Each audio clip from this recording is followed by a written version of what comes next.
Good morning, YouTubers. It's early Sunday morning. I believe it's June 17th, about 4 a.m. here. Today I'd like to talk about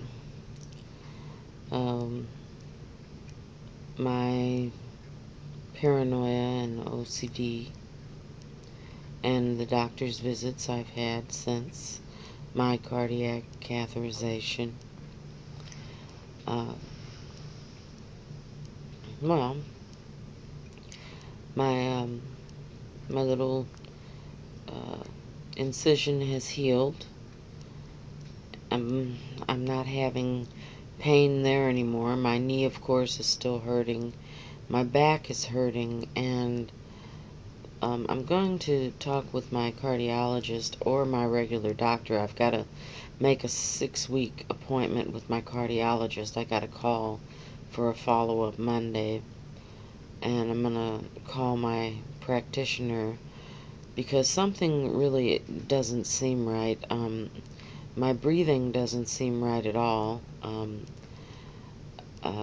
It's a chore just for me to walk from my carport or garage to the back door of my house, and that shouldn't be. I understand I'm heavy, but I've never been this out of breath. And it was, like I said, there was a 60% block in the left circumflex artery. I was talking with my psychiatrist, and he said that they usually don't require a stent until it's about 80% blocked. I'm assuming that's the way it is. Not that I want one. I just want to be able to breathe. Of course, I'm still smoking, and that's not helping the situation at all.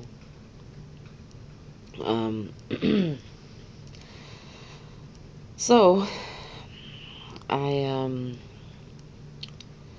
couldn't sleep. I've been sleeping way too much. My last visit to the psychiatrist, he put me on clonazepam, which is in the class of drugs of benzodiazepines. If you recall, I was tapering off of alprazolam, and the clonazepam or Klonopin or whatever you want to call it, it is longer lasting. It has a longer half-life, and I just basically went on to taking that and just stopped the alprazolam wherever I was at on the taper. And I can honestly say I haven't had any anxiety, but I am constantly tired. It's I don't know. I mean, I take 2 hydroxyzine every 4 hours a day, and 2 1 milligram clonazepams, Klonopin. I take 1 milligram in the morning and 1 milligram at dinner, and pretty much it just keeps me sleepy, which is going to be making it rather hard when I do finally go back to work. I'll have to discuss that further with my psychiatrist, or if anyone just happens to be watching, which, I know I don't get a lot of views, if any, and hardly ever any comments. But if you are watching and you can offer some advice, I'd appreciate it. I mean, I basically am just making these videos as a forum for me to voice myself, vent, get out of the silence that I've been kept under for quite some time and get a lot of things off of my chest and try to help myself feel better. Self-help. Uh, I will say that since I've been on the Prozac, 50 milligrams a day, that I don't seem to have as much of the delusional thinking. I don't seem to obsess as much on things in particular.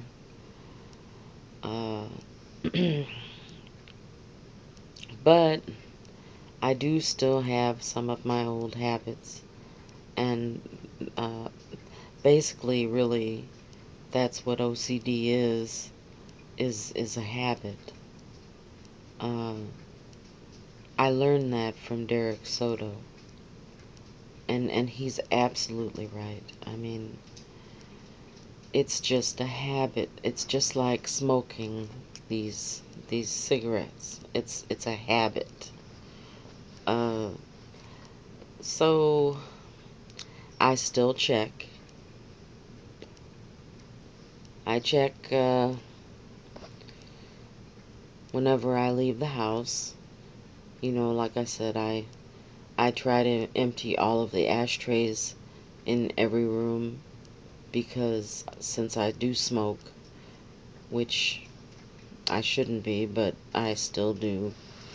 Anyway, I empty them and I, throw them all down the toilet or flush them because I'm in such fear that the house is going to catch on fire.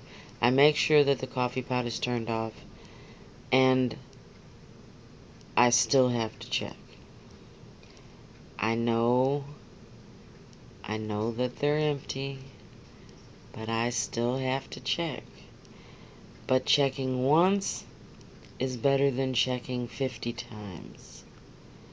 A lot of times my OCD made me late to work because when I would finally leave the house after all of the constant checking, I would be driving and almost halfway to work, and I'd have to literally turn the vehicle around, come back home to check. Check all of the ashtrays, make sure that they were emptied, no fire hazard, make sure that the coffee pot was unplugged. And it got monotonous. So in a way, that's a good thing that I don't have to check as often. I'm still paranoid uh, and borderline agoraphobic. I really was hoping not to go there, but with my last psychiatrist visit, I was talking to him about it, and he agreed that I need to try and do some therapeutic things with my friend Nick, who lives with me.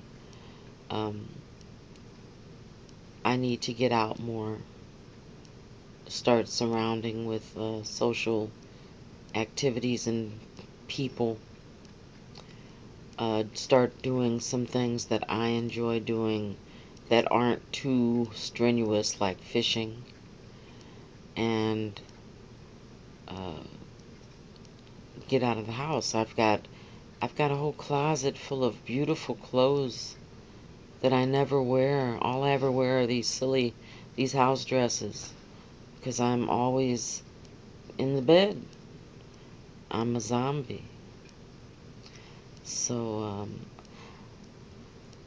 and I'm still having problems with the sleep apnea thing. I am not taking a sleeping aid because I don't need to. The clonazepam takes care of that.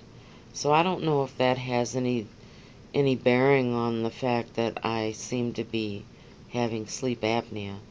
I'm going to follow up with my doctor on that. And I can't wait to go to the orthopedic surgeon, which is on the 20th on a Wednesday so that he can look at my knee. I'm also going to talk to him about my back, because after I'm on my feet for just 5 minutes, my back is hurting so bad it feels like it's bowed going towards my stomach, like there's a little midget man or something in the back kicking me. I have no idea. It's bad. And both of my knees are hurting now. Both of them are giving out on me. My left knee tries to go backwards on me. My right knee tries to go forward on me. Going down the steps is almost impossible. Going up the steps is horrible. Getting in and out of my truck is bad. And these are just all things that should not be. I'm supposed to be exercising. I can barely walk. Because why? Because I can't breathe. I gotta exercise. You know. So, I'm gonna get me a cup of coffee and I think I'll be right back.